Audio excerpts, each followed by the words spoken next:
사무엘상의 구조는 크게 세 부분으로 나눠볼 수가 있습니다. 1장부터 7장까지는 사무엘의 출생과 그의 소명에 관한 이야기, 그리고 법궤에 관한 이야기를 다루고 있고, 8장부터 15장까지는 왕정의 도입과 사울의 상승기, 또 쇠퇴기를 다루고 있고, 16장부터 31장까지는 사울과 다윗의 갈등, 그리고 사울왕의 최후에 대해서 이야기합니다. 특별히 사무엘 상하를 인물로 중심으로 보면은 엘리와 사무엘, 또 사무엘과 엘리, 사울과 다윗, 이렇게 두 인물이 오버랩되면서 이야기가 전개되는 것을 보게 되어집니다. 이 사무엘 하는 모두 한 사람, 다윗에 관한 이야기입니다. 먼저 사무엘 상의 주인공은 1장부터 7장까지는 엘리와 사무엘의 이야기입니다. 특별히 1장에서 3장은 어린 시절 사무엘에 관한 이야기인데, 사무엘상 1장에서 한나가 자녀가 없어서 성전에서 울며 기도하는 사건이 나오고, 또 2장에서는 사무엘의 출생에 감사하는 한나의 노래와 엘리의 아들들은 그의 아버지의 권위를 이어받을 만한 자질이 되지 않았기 때문에 그 자리를 차츰 사무엘이 자연스럽게 차지하는 이야기가 등장합니다. 또 3장에서는 사무엘의 소명 사건이 등장합니다. 또 4장부터 7장까지는 법궤에 관한 이야기가 등장하고, 특별히 4장에서는 블레셋과 이스라엘과의 전쟁을 묘사를 하고 있는데, 이 전투를 아벡 전투 혹은 에베네셀 전투라고 부릅니다. 이 전투에서 이스라엘은 블레셋에게 법궤를 빼앗기게 됩니다. 그리고 5장부터 6장까지는 블레셋에게 법궤를 빼앗겼다가 되찾는 이야기, 또 그리고 7장에서는 이스라엘 백성들이 미스바에 모여서 사무엘을 중심으로 금식 성회를 통해 회개하는 장면이 등장하고 있습니다. 이 당시 블레셋과 팽팽한 긴장 관계 속에서 모든 백성이 미스바에 모여서 금식 성회를 하는 장면은 사무엘이 제사장직을 수행하는 모습을 잘 보여주고 있다라는 것을 알 수가 있습니다. 또 사무엘상 8장부터 15장까지는 이제 제사장 사무엘과 카리스마적인 사울의 이야기가 등장하는데, 8장은 유명한 장으로 왕정 도입에 대한 이스라엘의 소망, 즉 이스라엘이 왕을 요구하고 이에 대해서 사무엘이 부정적인 입장을 표하는 내용이 등장하고 있습니다. 그러고 나서 9장에서 10장, 11장까지는 사울이 드디어 이스라엘의 왕이 되어서 승승장구하는 모습이 나오고, 또 12장에서는 사울을 왕으로 세우고 난 후에 노년에 이른 사무엘이 공직에 물러나면서 고별 설교를 하는 장면이 등장합니다. 또 13장부터 15장까지는 사울의 쇠퇴기를 기록한 본문으로 15장 22절에서 순종이 제사보다 낫고 듣는 것이 순양의 기름보다 나으니라고 하는 유명한 말씀이 나옵니다. 사실 이 말씀이 사무엘서 전체를 읽어가는 중요한 기준이 되는 말씀이기도 합니다. 사무엘상 13장에서 사울은 사무엘에게 첫 번째로 배척을 당합니다. 그 이유는 믹마스 전투 때 길갈과 같이 제물을 쌓아 올리는 일을 사무엘이 해야 되는데, 사무엘이 늦게 도착하자 사울이 기다리지 못하고 직접 자신이 제사를 드렸기 때문입니다. 이 때문에 사울은 하나님의 심판의 말씀을 듣습니다. 그리고 15장에서 아멜렉 전투에서 사울이 두 번째 불순종을 합니다. 아멜렉 전투에서 승리한 후에 모든 것을 진멸하라고 요구했는데, 이 사무엘의 명령에 절반만 수행하면서 불순종을 하면서 이제 그의 운명이 다하게 되었다라고 하는 것입니다. 또 16장부터 마지막 31장까지는 사울과 다윗의 갈등을 겪게 되는데, 이때부터 사울의 명성은 점점 땅에 떨어지고 다윗은 상승 곡선을 타게 됩니다. 이때 사람들이 사울은 천천히요, 다윗은 만만이라 라고 이야기합니다. 그래서 이 이야기가 사무엘상 16장부터 사무엘하 5장 5절까지 다윗의 상승 이야기라고 이야기합니다. 그래서 16장은 다윗이 사무엘로부터 기름 부음 받은 장면이 묘사되고, 17장에서는 골리앗과 다윗의 이야기가 나옵니다. 그리고 18장에서는 다윗과 요나단 이야기, 또 19장에서는 다윗과 요나단과 미갈의 도움으로 다윗이 사울의 위협으로부터 빠져나가는 장면들을 묘사하고 있습니다. 또 20장에서는 다윗과 요나단이 서로의 우정을 맺고 있는 장면이 등장합니다. 사무엘상 21장에서 31장까지는 사울의 추적을 피해 도망하는 다윗의 절박한 모습이 드러나고 있습니다. 이때 다윗의 인생에서 가장 큰 시련을 맞이합니다. 처절한 고난의 용광로에서 당금질 되는 것을 볼 수가 있습니다.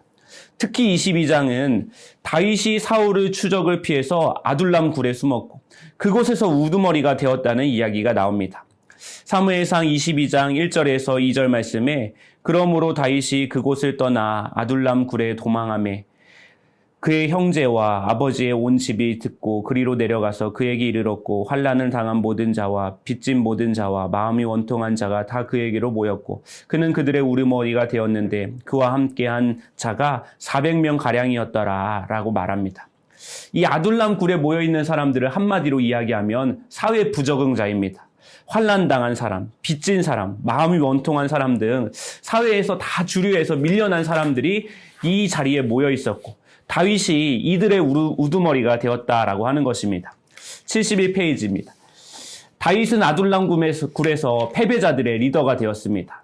사무엘상 23장에서는 다윗이 그일라에 머물러 있을 때 요나단이 찾아와서 그를 격려하는 장면이 나옵니다. 이때 요나단이 뭐라고 이야기하느냐. 다윗을 공개적으로 너가 왕이 될 것이다. 다윗이 먼저 왕이 되고 그 다음에 내가 왕이 될 것이다 라고 하면서 일종의 권력 분할의 언약을 하게 됩니다. 그리고 24장에서는 다윗은 엔게디 동굴에서 사울을 살려줍니다. 엔게디는 서해 서쪽 기슭의 높은 곳에 위치해 있었기 때문에 아주 안전해서 물이 많고 또 장기간의 숨기에 적합한 장소였습니다. 엔게디 골짜기 물이 흐르는 양편에 사울과 다윗이 서로 얼굴을 마주할 수 있었던 곳이었지만 이 간격이 화살이 미치지는 못하는 거리였습니다. 숲이 우거진 엔게디에서 사울이 볼일을 볼 때 다윗이 사울을 죽일 수도 있었지만 죽이지 않은 사건이 기록이 됩니다. 또 25장에서는 사무엘의 죽음이 묘사되고 다윗이 사울을 두 번째로 살려주는 장면이 26장에 기록이 되고 있습니다.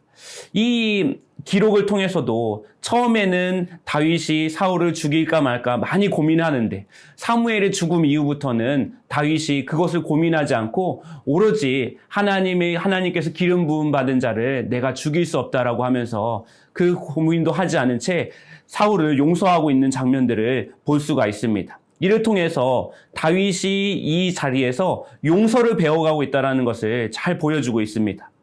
또 27장에서는 다윗이 블레셋에 머물면서 적군의 군사가 되었는데 정치적으로 다윗에게 매우 치명적인 사건입니다. 또 사울은 28장에서 엔돌에 신접한 여인에게 찾아가서 죽은 사무엘을 불러달라고 합니다. 사울이 자신의 앞날에 대해서 굉장히 불안해하고 있음을 잘 보여주고 있습니다. 또 29장에서는 다윗이 이스라엘과의 전투에서 블레셋과의 군대에서 제외되는 장면이 나오는데 그야말로 다윗에게 천운이었습니다. 이때 다윗은 아말렉 사람들을 물리치고 사울과 요나단은 길보아 산에서 죽게 되었습니다. 사울은 블레셋 전투를 효과적으로 치르기 위해 채워진 초대 왕이었지만 결국은 블레셋과의 전투에서 죽게 된다라고 하는 것입니다. 사무엘상이 세 부분으로 나눠진 것처럼 사무엘하도 크게 세 부분으로 나눠질 수가 있습니다. 1장부터 8장까지는 유다와 이스라엘의 왕인 다윗, 또 9장부터 20장까지는 다윗의 왕국과 그의 왕위 계승 문제, 또 21장부터 24장까지는 다윗 왕조의 마무리 이야기를 이야기하고 있습니다. 특별히 1장에서 8장까지 유다와 이스라엘 왕으로 세워진 다윗에 대해서 묘사를 하는데 1장에서 5장은 왕의 자리에 오르는 다윗의 이야기야 예루살렘 정복을 기록하고 있습니다. 여기서 말하고 있는 왕권 교체가 참 미묘합니다.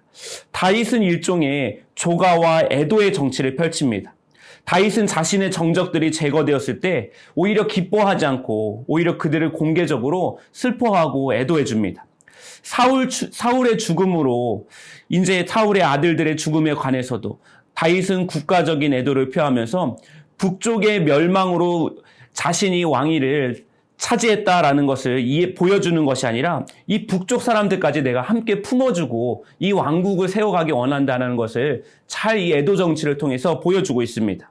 사실 다윗은 사울의 딸이며 자신의 아내인 미갈과 그렇게 사이좋은 사이가 아니었습니다. 오히려 사울의 아들인 요나단과 훨씬 좋은 관계였습니다. 그럼에도 다윗이 미갈과의 혼인 관계를 유지한 것은 이 왕권의 전통성을 확보하기 위함입니다. 최소한 사울의 사위로 남아있어야만 이 왕이 사위에게 왕권이 넘어갔다고 해야만 이 북쪽 사람들의 마음을 잡을 수 있는 리더십이 세워지기 때문입니다.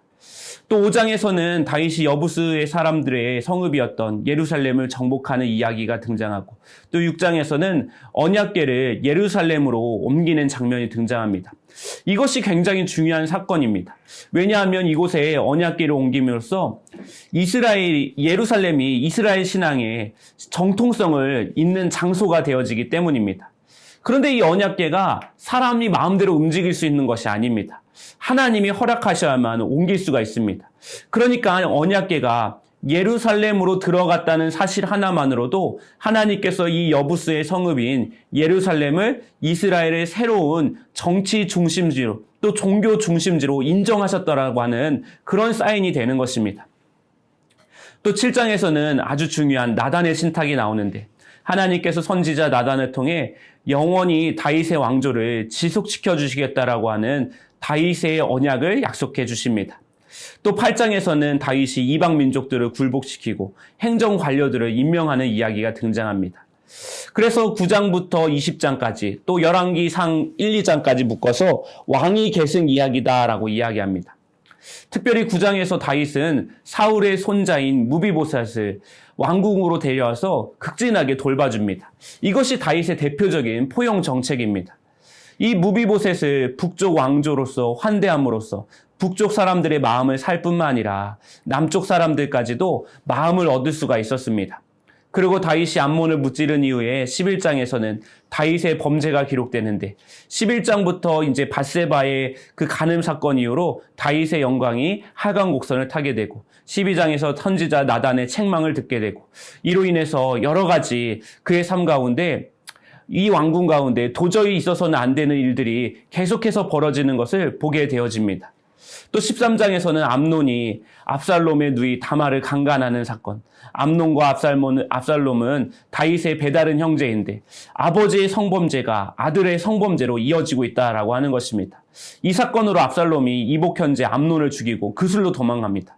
14장에서는 요압이 아이디어를 내서 드고와의 여인을 통해 망명한 압살롬을 다시 예루살렘으로 귀환시킵니다. 그런데 이때 귀환한 압살롬이 쿠데타를 일으킵니다.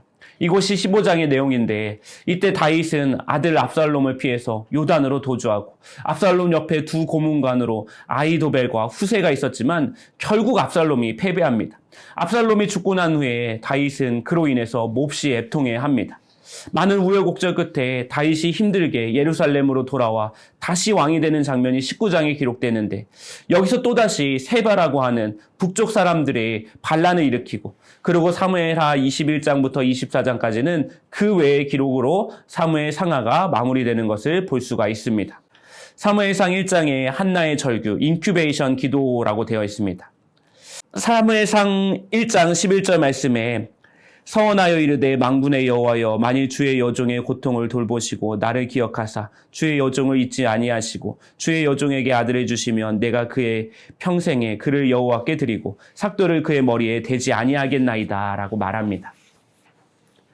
한나가 자신에게 아들을 주시면 삭도를 머리에 대지 않겠다라고 말합니다. 이것은 나시린으로 드리겠다라고 하는 것인데, 민수기 6장에 따르면 나시린 제도가 나와 있습니다. 원래 이스라엘 사람들에게 신앙의 출발은 광야 신앙이 오리지널입니다. 유목 생활을 하던 이스라엘 백성들이 시내산에서 하나님과 언약을 맺었던 그들의 신앙이 제일 오리지널이라고 그들은 생각을 했습니다.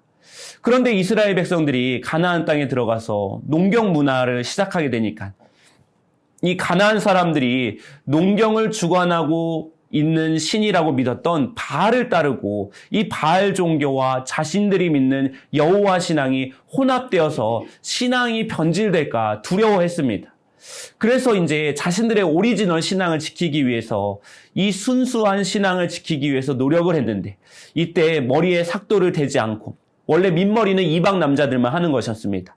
포도주를 마시지 않고, 또 가나안 땅의 대표적인 작물인 이 포도를 입에 대지 않는다라고 하면서 이 나시린 제도가 생겼다라고 하는 것입니다. 우리로 따지면은 예전에 있었던 청교도, 그런 신앙들이 이 나시린 제도와 비슷하게 닮아 있는 것을 보게 되어집니다. 그 당시 포도주와 오늘날의 포도주는 다른 의미를 지닙니다. 농사를 지어서 포도를 재배해서 만들었던 그 당시의 포도주는 가나안의 농경 문화의 상징으로서 그 술이 가나안 종교의 하나의 산물로 여겨졌습니다. 가나안 종교, 또 농경 종교에 물들지 않고 순수한 신앙을 이어나가기도 하는 사람들이 이 나시린이었다라고 하는 것입니다. 특별히 나시린 제도는 레위 지파는 아니지만 이 여호와 종교의 순수성을 지키고자 했던 이 사람들을 성직자로 임명할 수 있게 하는 제도이기도 했습니다. 그래서 사무엘은 원래 레위 지파가 아니라 에브라임 지파임에도 불구하고 성소에서 일할 수 있었던 이유가 이 나시린 제도를 통해서 성소에 들어왔기 때문입니다. 또 한나라고 하는 이름은 히브리어로 은총을 입은 여인이지만 그에게는 은총이 하나도 없었습니다. 여인에게 가장 중요한 것이 태인데 그는 자녀를 낳아야 하는데 하나님께서 한나에게 아이를 가질 수 없게 하셨다라고 이야기합니다. 또 엘가나에게는 2명의 아내가 있었습니다. 2절에 보면은 한나와 분인나 순으로 되어 있는데 4절에서 5절에 보면은 분인나 한나 순으로 그 순서가 바뀌어 있는 것을 보게 되어집니다. 원래는 한나가 본처인데 아이를 낳지 못하니까 어느 순간 이 분인나가 서열이 한나보다 올라서게 됐다라고 하는 것입니다. 그런데 이 분인나가 좋은 사람은 아니었습니다. 한나를 자꾸 자극하고 한나를 자꾸 쿡쿡 찌릅니다.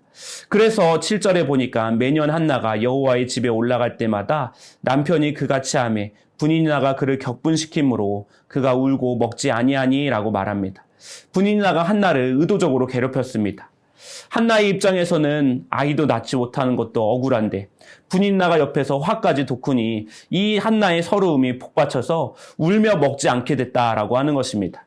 그럼에도 분인나의 입장에서 보면 자기가 아이도 더 많이 낳고 자기가 더 이 집에 영향력이 있는 사람인데 자꾸 남편이었던 엘가나가 한나를 더 사랑하니까 자꾸 한나에 대한 미움이 커져갔다라고 하는 것입니다. 이때 한나가 분함과 답답함으로 하나님께 기도합니다. 10절에 한나가 마음이 괴로워서 여호와께 기도하고 통곡하여 얼마나 그의 마음이 괴로웠는지를 잘 보여주고 있습니다. 특별히 그녀가 하나님 앞에 기도하는 장소들이 참 인상적입니다. 9절의 실로는 이스라엘 법궤가 이스라엘에서 가장 먼저 하나님 앞에 안치되었던 유서 깊은 장소입니다. 엘리 제사장은 실로의 성소인 여호와의 전 문설주 곁에 앉아 있었습니다. 여기서 우리가 깊이 주목해 봐야 될 것은 바로 장소입니다. 그녀의 기도 장소가 여호와의 전 문설주 옆 의자 옆에 앉아 있는 제사장의 어디 주변이었다라고 말합니다. 또 12절에 보면은 여호와 앞에서 기도한다. 또 여호와 앞이라고 하는 말은 그 성전 안에서도 지성소, 인간이 하나님께 가장 가까이 갈 수 있는 장소인데 실제로 한나가 지성소에 들어갔다는 의미가 아니라 지성소로 들어가는 것만큼 그가 깊이 기도하고 있다는 것을 잘 보여주는 장면입니다. 이 장소적인 이동을 통해서 무엇을 보여주고 있냐면 실로에서 성전에서 성전에서 여호와 앞에서 이 동선이 점점 줌인되는 것을 통해서 한나가 얼마나 이 기도를 하나님 앞에 깊이 들어가고 있는지를 장소의 이동을 통해서 잘 보여주고 있다라고 하는 것입니다. 종교 역사학에서 인큐베이션이라고 하는 용어는 곤란한 한 개인이 하나님께서 꿈을 통해서 도움을 주시려 목적으로 신성한 장소에서 잠을 잤거나 이제 밤을 보내는 관습을 지칭하는데 한나가 일종의 인큐베이션 기도를 하고 있다라고 할 수가 있습니다. 이 한나가 불임의 고통에서 벗어나기 위해서 지성소까지 나아가는 그런 기도를 드리고 있다라고 하는 것입니다. 이 인큐베이터는 일종의 인공태입니다. 그러니까 인큐베이션 기도라고 하는 것은 하나님의 태를 상징하는 성전에서 기도하는 것을 의미합니다. 달리 말하면 성소에서 오직 하나님만 의지하며 간절한 마음으로 작정해서 기도하는 것이 인큐베이션 기도다라고 하는 것입니다. 이것이 어느 기도보다 더 간절하고 긴급한 기도로 하나님과 내가 가장 가까운 거리에서 기도하겠다고 하는 결단을 의미하는 것입니다. 그러니까 인큐베이션 기도는 하나님과의 상당한 긴밀 관계 속에서 만사를 기도하고 내가 배수의 진을 치고 하나님께 매달리겠다라고 하는 기도다라고 하는 것입니다. 그래서 12절부터 13절 말씀에 보면 그가 여호와 앞에 오래 기도하는 동안에 엘리가 그의 입을 주목한즉 한나가 속으로 말하며 입술만 움직이고 음성은 들리지 아니하므로 엘리는 그가 취한 줄로 생각한지라라고 말합니다. 우리는 이 구절에서 두 가지를 생각해 볼 수가 있습니다. 먼저 엘리 제사장에 관한 것인데 그는 한나의 모습을 통해서 그가 기도하는지 술 취하고 있는지 구분하지 못했다라고 하는 것입니다. 당시 최고의 영적인 지도자가 영적으로 무감각했다라는 것을 보게 되어진다라고 하는 것입니다. 또 한나는 한나에 관한 것인데 그녀가 너무나 고통스러워서 소리를 낼 수 없을 만큼 애절하게 기도했다라고 하는 것입니다. 소리를 내고 싶지만 소리조차 낼 수 없는 그런 먹먹한 기도를 올려드렸다라고 하는 것입니다. 그러고 난 후에 엘리를 통해서 이런 응답을 받게 됩니다. 17절 말씀에 엘리가 대답하여 이르되 평안히 가라. 이스라엘의 하나님이 내가 기도하여 구한 것을 허락하시기를 원하노라 하니 라고 말합니다. 일종의 구원 신탁입니다. 이 공식은 흔히 하나님께서 기도를 들으시고 제사장이나 예언자를 통해서 내 기도가 응답되었다는 사실을 전달해주는 구원 신탁이라고 이야기를 합니다. 이것은 성소에서 기도하는 사람들이 제사장에게 가장 듣고 싶어하는 축복입니다. 우리는 이 이야기를 듣고 난 다음에 한나의 믿음을 주목해 봐야 합니다. 이르되 당신의 여종이 당신께 은혜 있기를 원하나이다 하고 가서 먹고 얼굴에 다시는 근심빛이 없더라.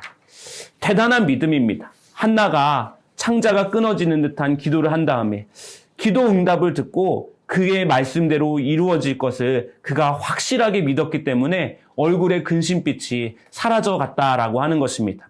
오늘 저 여러분의 삶에도 하나님 앞에 배수의 진을 칠 수 있는 그 기도를 통해 하나님께서 응답하여 주실 때 다시는 얼굴 가운데 근심빛이 사라지는 귀한 역사가 있기를 주님의 이름으로 축원합니다. 아멘.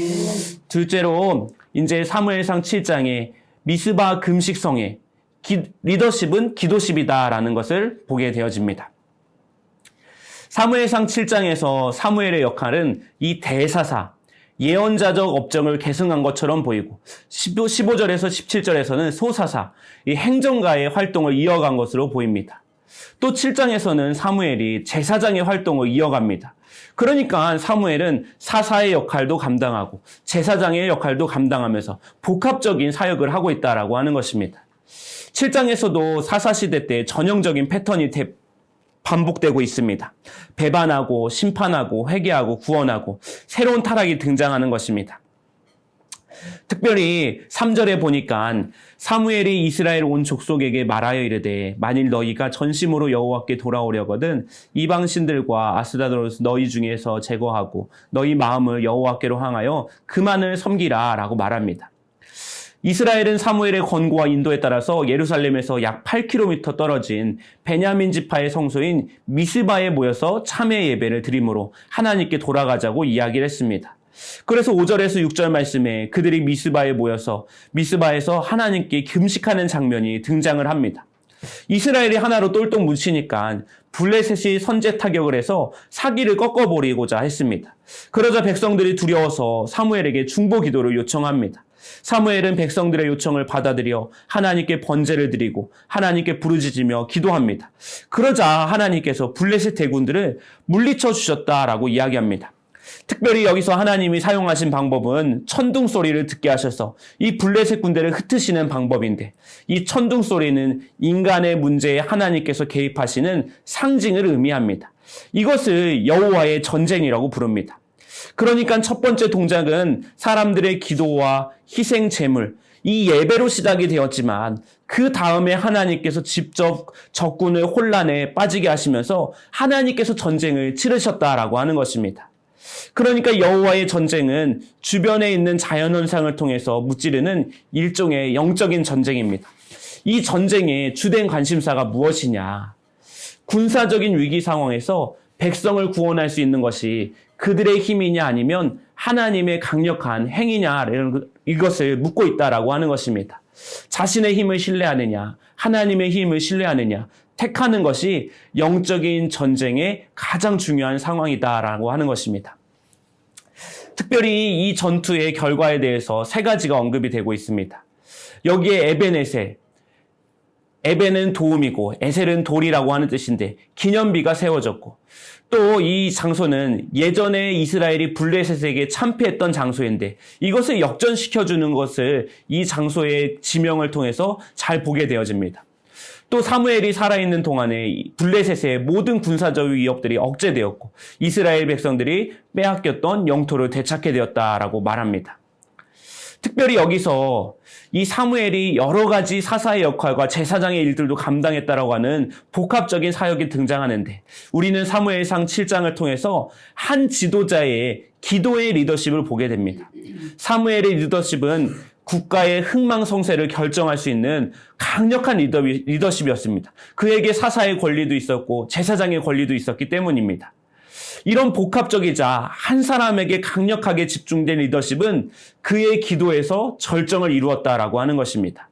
그러니까 참된 리더십은 내가 속해 있는 공동체를 향해서 내가 얼마나 더 간절하게 기도하느냐, 기도하는 만큼 영향력이 발휘된다라고 하는 것입니다. 가장 좋고 건강한 교회는 누구냐? 돈 많고 사회적으로 지위가 높은 사람들이 교회를 좌지우지하는 것이 아니라 그 교회를 위해서 기도하는 사람, 그 교회를 위해서 간절하게 하나님께 부르짖는 사람이 영향력을 발휘하는 교회가 가장 좋은 교회다라는 것을 통해 우리가 사무엘의 리더십을 통해 배우게 된다라고 하는 것입니다. 오늘 저 여러분이 우리 공동체를 향해서 이 기도십을 가지며 하나님께서 맡겨주신 이 리더십의 일들을 잘 감당해 나가시기를 바라겠습니다. 아멘. 자, 사무엘상 8장 4절부터 22절에서는 왕정을 요구하는 것과 왕정을 거부하는 사건이 대조되어서 소개가 되고 있습니다. 사무엘이 노년에 이르렀고 사무엘의 두 아들들이 불량하여서 이스라엘 장로들이 자기들이 다스릴 왕이 있어야겠다라고 사무엘에게 직접적인 요구를 합니다. 그런데 이스라엘에게 왕정 요구는 아주 심각한 사건입니다. 이것은 이스라엘의 근본을 바꾸겠다라고 하는 것입니다. 장로들이 요구한 모든 나라와 같은이라고 하는 표현은 이 통치 방식이 이스라엘의 정체성에 직접적인 도전을 주는 것이다라고 이야기하고 있습니다. 이스라엘은 하나님과 신의 산에서 언약을 맺은 민족들입니다. 이 선택된 언약 공동체는 다른 나라들과 구별되어서 살아가기로 작정한 그런 족속을 이야기하는 것입니다. 그러니까 하나님만을 왕으로 섬기고 하나님만을 의지하는 공동체로 부름받았고 하나님이 원하시는 이 나라의 제도는 사사 제도였습니다. 사사에 의해서 그냥 칠이되고 위기가 있을 때 하나님이 사사를 통해서 해결해 주시고 그때그때 하나님이 통치하시기를 원하셨는데 이스라엘 백성들이 왕을 통해서 자신들이 나아가고자 했다라고 하는 것입니다. 특별히 출애굽기 19장 4절에서 6절 말씀에 보면 거룩한 백성이 나오는데 여기서 거룩한이라고 하는 단어는 히브리어로 카도시입니다. 이 단어는 구별되다라는 뜻인데 하나님과 이방신들이 다르신 것처럼 이스라엘도 다른 나라로 구별되어야 한다라는 의미입니다. 그런데 이제 와서 이스라엘 백성들이 자신들이 다른 나라와 같아져야겠다라고 이야기합니다. 사무엘이 이 문제를 놓고 하나님께 기도했습니다. 그런데 하나님께서 뜻밖의 답을 주십니다.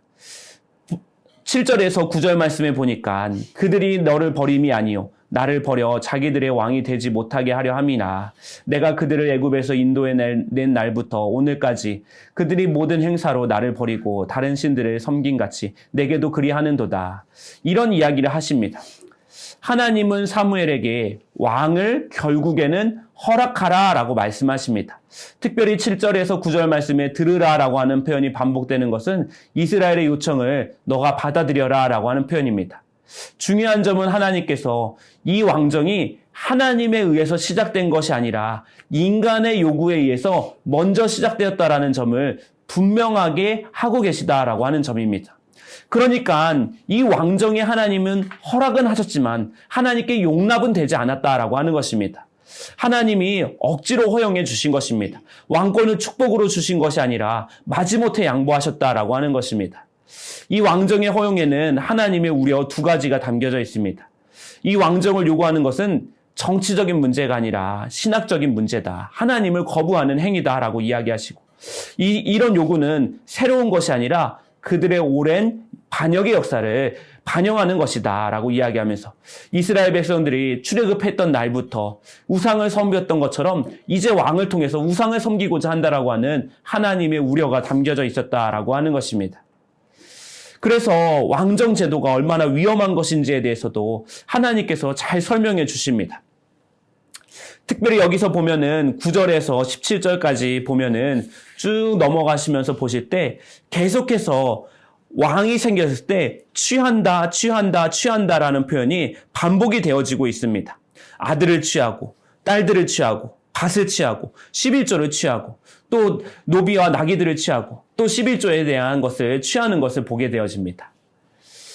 이 취하는 자라고 하는 표현이 5번이나 반복이 되는데 왕이 세워지면 취하는 자다라고 이야기합니다.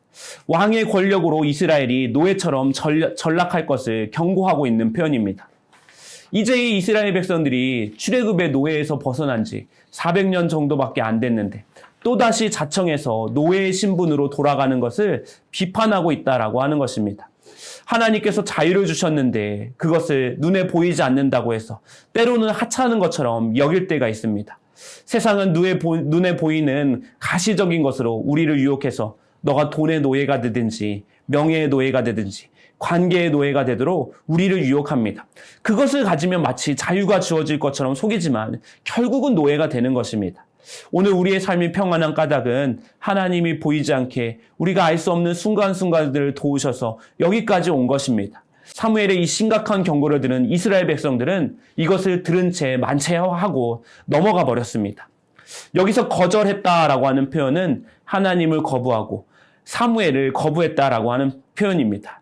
특별히 이 왕권에 집착한 사람들이 누구냐? 사무엘상 8장 11절에서 17절을 가만히 보면 그들의 정체를 짐작할 수 있습니다. 사무엘이 강력하게 비판한 대상이 왕권을 강력하게 요구한 사람들이기 때문입니다.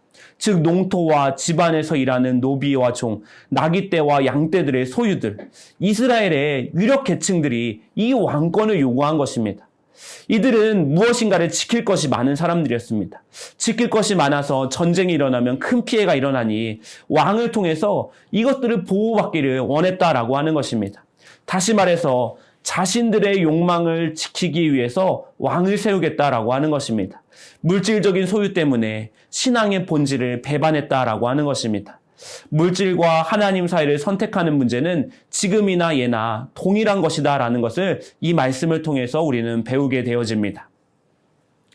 이번에는 사무엘 하의 말씀을 한번 보도록 하겠습니다.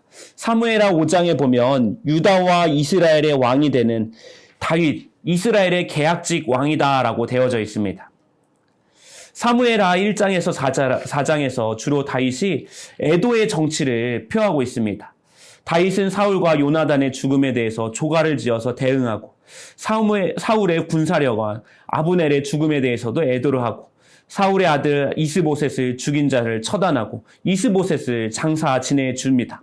이제 다윗의 라이벌, 즉 사울과 요나단, 아브넬, 이스보셋이 모두 다 사라지고 다윗이 이들을 애도하면서 적극적으로 이 라이벌들의 죽음과 자신이 무관하다라는 것을 입증하였습니다.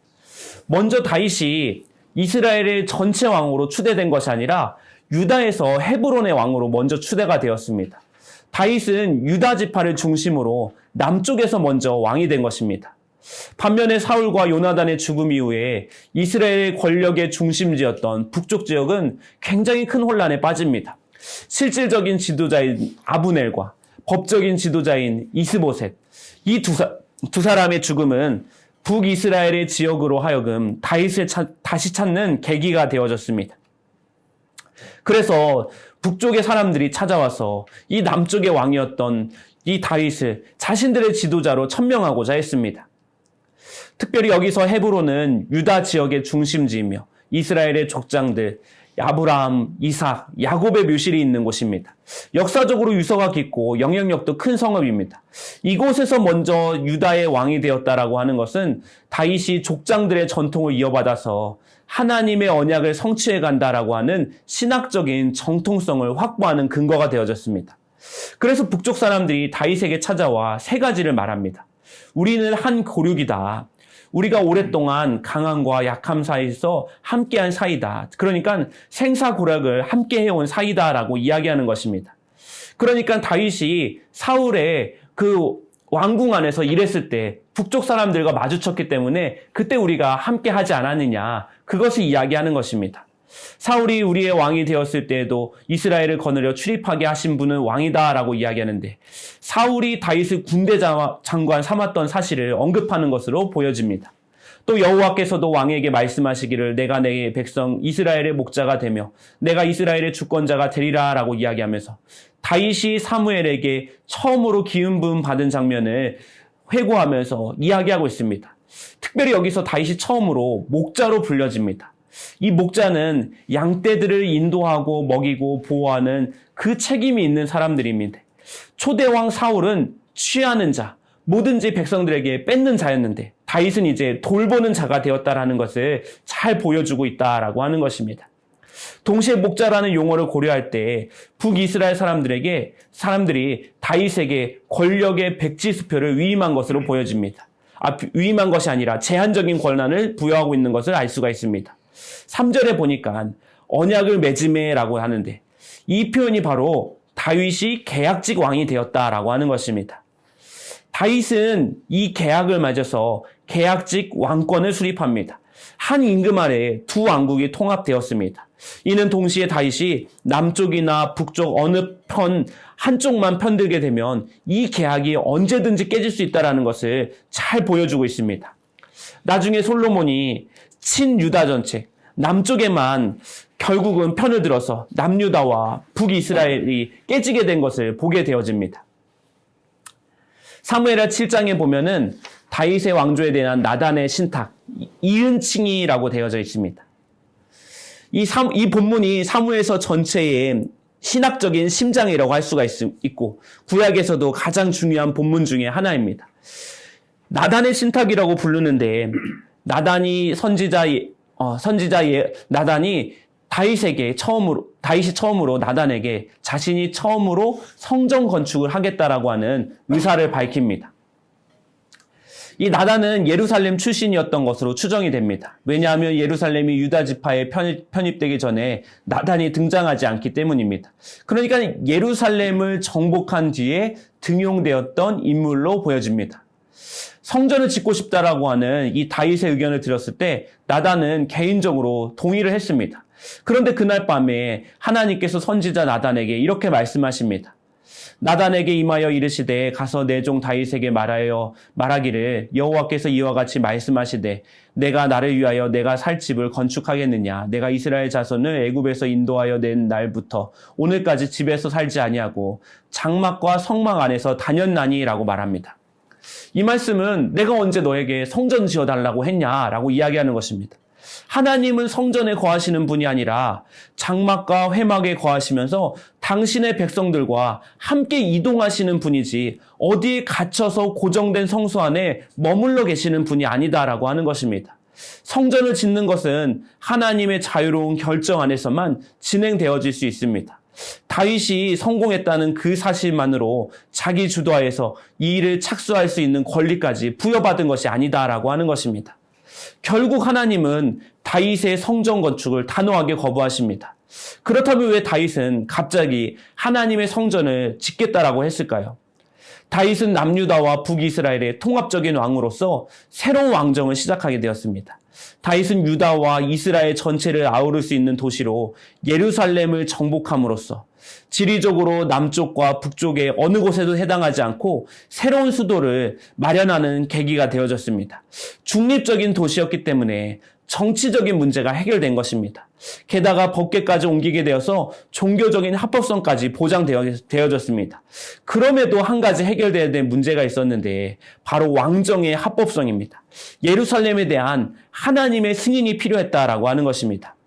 고대 근동에서는 왕들이 자신들에게 승리를 하사한 신들에게 신전을 지어드림으로써 자신의 통치 업적을 과시하곤 했습니다.